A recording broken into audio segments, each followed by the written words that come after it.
Assalamualaikum warahmatullahi wabarakatuh. Perkenalkan, nama saya Widi Mulyanti. Saya dari kelas PGRI E20 akan menyampaikan materi tentang meringkas pembelajaran tentang globalisasi. Karena saya tidak memiliki ini, maka saya akan memberitahukan tanggal lahir dan tahun lahir saya. Saya lahir di Purwaya 7 Juni 2002. Materi yang pertama yang akan saya ringkas ialah diskursus globalisasi dan urgensi peran pemerintah melalui kebijakan publik. Secara umum, globalisasi dipahami oleh Giorgio Ridrezes sebagai suatu proses penyebaran kebiasaan-kebiasaan yang mendunia, ekspansi hubungan yang melintasi benua, organisasi dari kehidupan sosial pada skala global, dan pertumbuhan dari sebuah kesadaran global bersama. Sementara menurut Anthony Giddens, globalisasi merupakan intensifikasi relasi dunia yang menghubungkan lokalitas yang saling berjauhan sedemikian rupa sehingga sejumlah peristiwa sosial dibentuk oleh peristiwa yang terjadi pada jarak bermil-mil dan begitu pula sebaliknya. Dengan demikian, dapat dikatakan bahwa globalisasi merupakan terintegrasinya segala aspek kehidupan manusia, mulai dari ekonomi, informasi, sistem politik, sampai aspek budaya. Globalisasi secara masif diberlakukan di seluruh dunia sejak tahun 1980 seiring dengan kian dominannya blok barat yang dikomandoi oleh Amerika Serikat dalam percaturan dunia setelah kolapsinya Uni Soviet dengan blok timurnya. Sebagai sebuah sistem, globalisasi tentu memunculkan dampaknya terhadap masyarakat dunia. Pada suatu sisi, globalisasi berdampak positif bagi upaya memperoleh standar hidup yang layak. Hal ini karena globalisasi menyediakan arena berkompetisi yang sama bagi setiap negara untuk memanfaatkan peluang yang disediakan.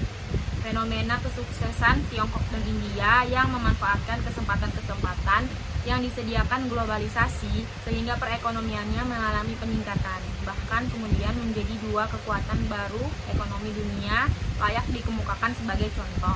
Akan tetapi, sebaliknya, globalisasi ternyata juga memunculkan efek negatif di seluruh dunia. Menurut Petras and Feldmayer, globalisasi hanya dinikmati oleh negara-negara maju, sementara negara-negara dunia ketiga hanya berperan sebagai penonton, bahkan menjadi korban dari beragam akses negatif yang ditimbulkannya. Menurut Shiva, globalisasi juga memarginalisasi petani yang ada di negara-negara dunia ketiga, membuat mereka semakin terpinggirkan, bahkan tercabut dari sistem, profesi, dan cara hidup yang selama ini dilakoninya. Globalisasi juga diklaim Taulikovsky justru mengikis sistem ekonomi dan kebudayaan lokal yang ada di negara-negara dunia ketiga karena proyek-proyek yang dibiayai oleh Badan Kapital atau IMF lebih banyak dilaksanakan di daerah-daerah tanpa ada pembicaraan terlebih dahulu dengan penduduk lokal. Fish dan Thompson juga mengatakan bahwa globalisasi yang diklaim sebagai sarana menuju kesejahteraan masyarakat dunia ini tidak lebih hanya sebuah mitos. Karenanya, Fish dan Thompson mengajukan 5 argumen untuk mendasari kesimpulan tersebut. Yang pertama, keterbukaan ekonomi internasional yang dijadikan jurus jitu para pendukung globalisasi untuk menarik simpati dunia sesungguhnya tidak lebih terbuka dibandingkan tahun 1870 sampai 1914. Yang kedua, ekstensi perusahaan internasional murni sebagai salah satu agen globalisasi sulit ditemukan karena meskipun berbasis nasional, tetapi pemasarannya menjangkau lintas negara dan internasional untuk memperkuat aset nasional, produksi, dan penjualannya. Ketiga, mobilitas modal yang diklaim para pendukung globalisasi akan mengalir deras ke dunia ketiga tidak sepenuhnya menjadi kenyataan karena lebih terkonsentrasi di negara-negara maju, sementara dunia ketiga tetap berada pada posisi terpinggirkan. Keempat, tujuan akan terciptanya ekonomi sebagai yang diklaim para pendukung globalisasi sesungguhnya tidak benar-benar terjadi karena arus perdagangan, investasi dan keuangan global lebih banyak berkonsentrasi di Tritunggal Eropa, Inggris, Prancis, dan Jerman, Jepang dan Amerika Utara, termasuk juga Tiongkok dan India. Terakhir, oleh karena tidak merata di seluruh dunia, maka Inggris, Perancis, Jerman, Jepang, Amerika Serikat, dan Kanada mengendalikan setiap aspek ekonomi dunia sejalan dengan tujuannya. Demikian, sederet dampak dan pandangan positif dan negatif yang diberlakukan globalisasi di seluruh dunia yang ditenggarai oleh banyak kalangan. Di samping beberapa dampak di atas, kalangan ahli mengenai peran negara atau pemerintah dalam pembangunan. Sebagaimana dikemukakan sebelumnya bahwa globalisasi telah membuat bumi ini seakan seperti sebuah desa yang tidak disekat oleh batas-batas teritorial negara. Terintegrasinya dunia secara politik, ekonomi, budaya, dan informasi membuat orang-orang dengan mudahnya dapat saling berinteraksi dan memanfaatkan peluang tanpa terkendala dengan status negara dimanapun dan kapanpun. Akibatnya, batas-batas fisik teritorial negara melebur sehingga dengan demikian pemerintah pun dianggap tidak memiliki banyak peranan dalam pembangunan. Isu peran yang dimainkan negara atau pemerintah menjadi salah satu tema sentral dalam perdebatan seputar globalisasi. Hal ini karena sebagai pihak yang diserahkan tanggung jawab pengelolaan negara, pemerintah sebagai manifestasi negara seharusnya berperan aktif dalam mengatasi masalah-masalah yang dihadapi rakyatnya. Peran dimaksud mewujudkan diri dalam kebijakan-kebijakan publik yang dimaknai oleh Stephen A. Peterson sebagai tindakan yang dilakukan pemerintah untuk mengatasi beragam masalah. Begitu pula kebijakan publik yang dipahami oleh Leo Agustino sebagai sebuah tindakan yang dilakukan pihak oleh berwenang memiliki maksud atau tujuan tertentu. Tidak bersifat acak atau terencana, memiliki sasaran dan berorientasi pada tujuan serta berlandaskan pada aturan yang berlaku. Globalisasi dengan segala dampaknya perlu mendapatkan perhatian dari pemerintah agar akses positifnya dapat dimanfaatkan dengan baik dan akses negatifnya dapat dihindari oleh masyarakat. Peran negara dalam pembangunan dimulai selama Perang Dunia Kedua dengan mengandalkan seluruh kekuatan nasional. Menurut Abidin, peran pemerintah semakin signifikan setelah berakhirnya perang yang telah merusak beragam infrastruktur pembangunan dan mengajaknya berpartisipasi proses nasionalisasi beragam lembaga ekonomi yang ditinggalkan penjajah. Koordinasi dan komplementaritas antar berbagai industri dan bisnis, dan melakukan pembangunan berencana yang terpusat. Teori Keynes menjadi landasan perlunya intervensi pemerintah dalam setiap aspek pembangunan yang diwujudkan dengan program Marshall Plan sehingga mengantarkan Amerika dan Eropa berjaya dalam bidang ekonomi dan lain sebagainya. Langkah ini juga diikuti oleh beragam negara dunia ketiga seperti Indonesia yang menerapkan rencana pembangunan 5 tahun atau Repelita, Malaysia yang menerapkan berbagai kebijakan untuk memacu industrialisasi berturut-turut mulai tahun 1970 sampai tahun 1995, dan India yang membentuk Komisi Perencanaan Nasional sebagai upaya mendorong rencana 5 tahunan. Menurut Kamal Mathur, terdapat 3 cara yang dilakukan negara di masa sebelum tahun 1970 dalam upaya membangun bangsa, yaitu melalui belanja pemerintah, melalui mobilisasi sumber daya, dan melalui partisipasi dalam produksi industrial yang dilaksanakan dalam 3 wilayah kebijakan: investasi, perdagangan, dan finansial. Wilayah pertama dilakukan negara dengan cara menerbitkan beragam kebijakan untuk menciptakan iklim investasi dan yang kondusif sebagai upaya menarik minat para investasi asing yang menanamkan modalnya di dalam negeri. Hal yang sama juga dilakukan negara terkait dengan kebijakan-kebijakan pada aspek perdagangan yang finansial yang berintikan penciptaan iklim yang memungkinkan perekonomian dapat berkembang dengan baik. Salah satu contoh yang dapat diterapkan bagaimana signifikannya peran pemerintah di era globalisasi adalah terkait dengan petani karet. Melalui implementasi peranannya, pemerintah dapat membalikan posisi karet yang selama ini diperuntukkan bagi ekspor 80% menjadi pemenuhan kebutuhan dalam negeri. Upaya ini dapat dilakukan dengan cara pemerintah mengambil kebijakan pemanfaatan karet untuk memenuhi keperluan dalam negeri. Campuran aspal salah satunya. Oleh karena itu, dalam negeri sendiri yang memanfaatkannya, maka penghasilan petani karet akan meningkat karena harga karet yang selama ini ditentukan sepenuhnya oleh negara-negara pengimpor dapat ditetapkan sendiri oleh pemerintah sebagai pengguna utamanya.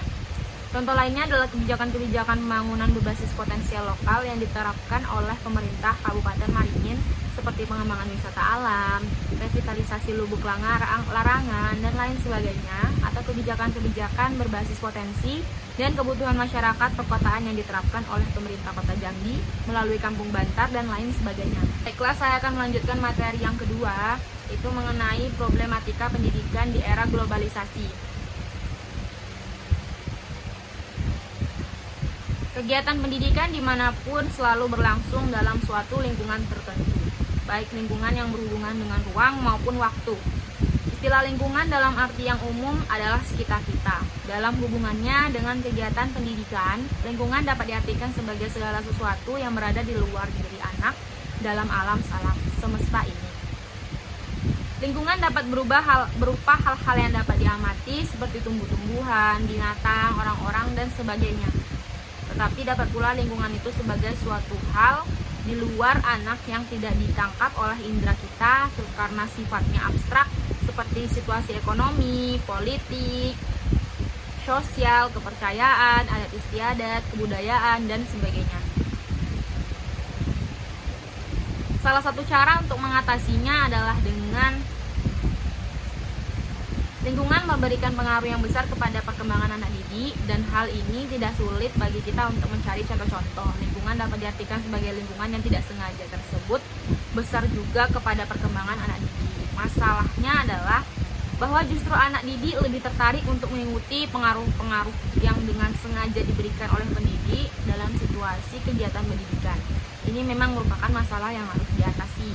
Salah satu cara mengatasinya adalah dengan mengusahakan lingkungan yang menantang dan merangsang kepada anak didik dan yang dapat memberikan pengaruh yang positif kepada perkembangan mereka.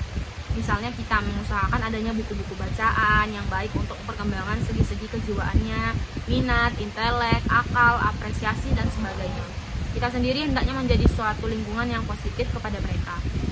Tindak tanduk kita, percakapan kita, kebiasaan kita, minat untuk belajar kita, dan sebagainya. Manusia dewasa atau pendidik dan manusia belum dewasa atau anak didik bersama-sama hidup dalam satu kesatuan hidup tertentu di dalam satu alam lingkungan sekitar. Lingkungan sekitar itu mencakup yang pertama ada tempat atau lingkungan fisik seperti keadaan iklim, keadaan tanah, keadaan alam. Yang kedua kebudayaan, lingkungan budaya. Ini mencakup dengan warisan budaya tertentu, bahasa, seni, ekonomi, ilmu pengetahuan, pandangan hidup, keagamaan. Yang ketiga itu ada kelompok hidup bersama atau lingkungan sosial atau masyarakat. Ini mencakup keluarga, kelompok bermain, desa, perkumpulan. Lingkungan sekitar mempengaruhi perkembangan anak. Lingkungan sekitar yang dengan sengaja digunakan sebagai alat dalam proses pendidikan seperti pakaian, keadaan rumah, alat, permainan, buku-buku, alat peraga, dan lainnya dinamakan lingkungan pendidikan. Lingkungan yang dengan sengaja diciptakan untuk mempengaruhi anak ada tiga, yaitu lingkungan keluarga, lingkungan sekolah, dan lingkungan masyarakat.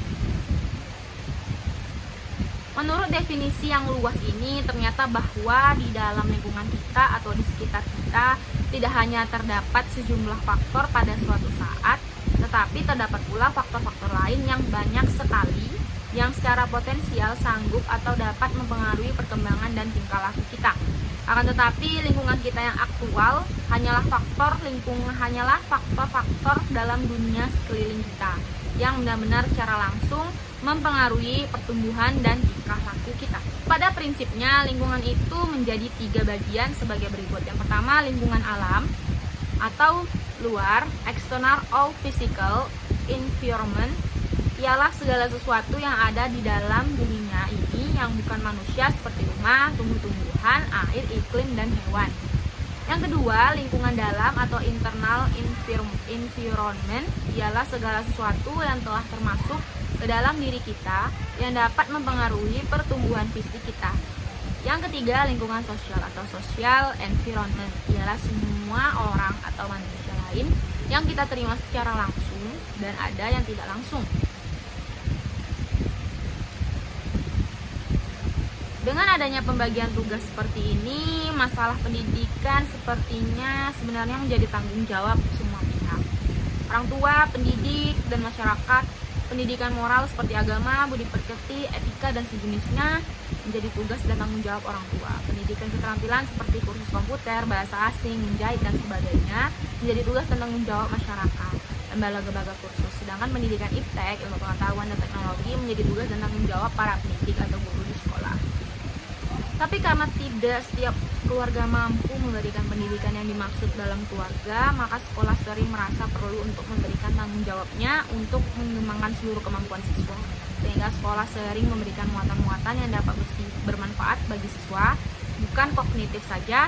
Dari lingkungan keluarga yang harmonis yang mampu memancarkan keteladanan kepada anak-anaknya, akan lahir anak-anak yang memiliki kepribadian dengan pola yang mantap. Masalah, kemampuan ekonomi, broken home, rindu kampung, menerima tamu, dan kurang kontrol merupakan faktor penghambat belajar. Pendidikan keluarga berfungsi itu ada 5. Yang pertama, sebagai pengalaman pertama masa kanak-kanak.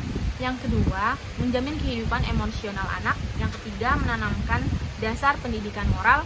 Yang keempat, memberikan dasar pendidikan sosial. Yang kelima, meletakkan dasar-dasar kependidikan agama bagi anak-anak.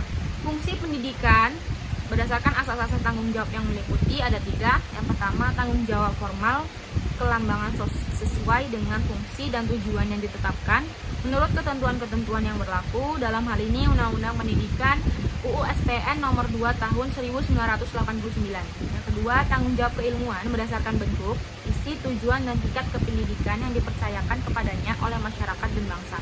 Yang ketiga, tanggung jawab fungsional ialah tanggung jawab profesional pengelola dan pelaksana pendidikan yang menerima ketetapan ini berdasarkan ketentuan-ketentuan jabatannya. Dalam memberikan pengaruh terhadap perkembangan anak, lingkungan ada yang sengaja diadakan seusaha sadar, ada yang tidak usaha sadar dari orang dewasa yang normatif disebut pendidikan. Sedangkan yang lain disebut pengaruh. Pendidikan anak di zaman kesenjangan dan modern ini tidaklah mudah. Di satu sisi, zaman ini memberikan berbagai banyak kemajuan teknologi yang memungkinkan anak-anak kita memperoleh fasilitas yang serba canggih dan wah.